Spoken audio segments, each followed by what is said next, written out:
You wake up on a Sunday, it's time to go to the grocery store. You don't want to get out of your most comfortable sweatpants or Ranger panties, but you want to carry a firearm. What's your go-to option when it comes to a situation like this? Well, today we're going to talk about the tactical fanny pack. Stick around.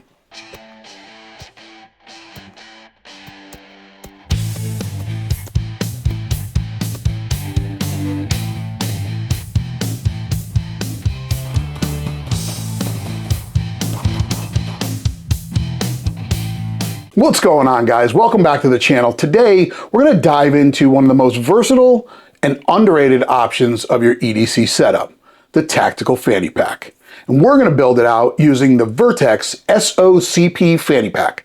Whether you're running urban errands, hopping on a flight, or just need a clean, off-body option for your tools, this pack is a beast. Now, I know some of you might out there think, it's a little too touristy for me, or maybe a little too Satchel from Hangover. But trust me, there's a reason more professionals are using them in their everyday setups. They're ideal for gym shorts, sweatpants, or other athletic wear. They're great for carrying when seated in a car, plane, or office. Now, that's a little bit debatable if you have the right holster and what you're carrying. But it does allow you to keep your tools a little more accessible, but more discreet. Now, the VERTX SOCP pack was designed with input from Special Operations Combatives Program instructors.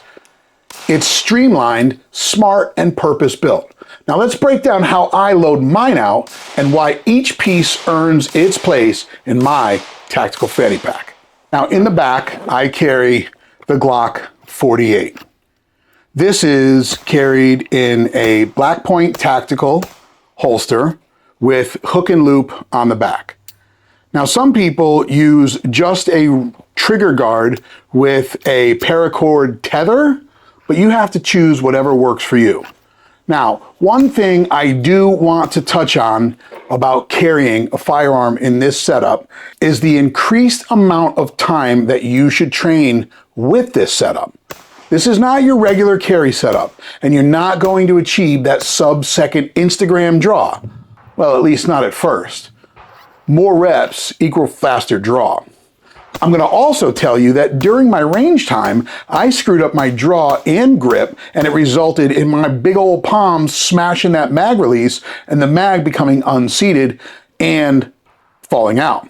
But listen, I would rather mess up in training than in real life situations where I was carrying like this and not dialed in. Now, moving to the front of the pouch, or the next pouch closest to the front, is the main compartment. Now, in here, I carry a variety of things. My readers, medical, this is where I carry a cat tourniquet.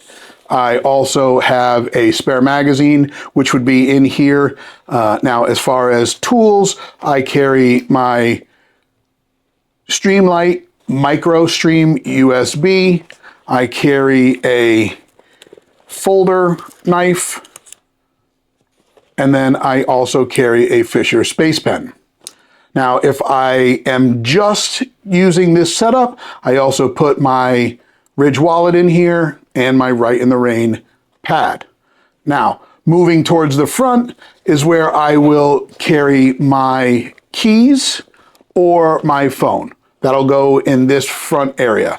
I don't like to load too much in here because, like I said, this is where I'm going to carry a spare magazine, and I want to be able to retrieve that should I need to retrieve that in a situation.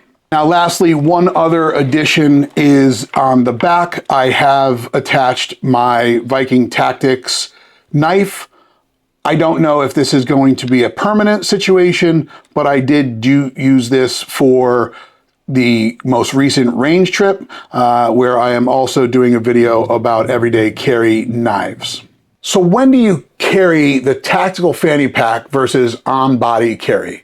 Well, it's going to depend on your personal situation, but here's when I choose to carry the pack over traditional on-body carry and when I don't. I will wear this pack when I am doing that exact situation I said earlier in the beginning of the video. When I'm going to the grocery store, I'm just throwing on a pair of basketball shorts or sweatpants, and I don't want to do a holster.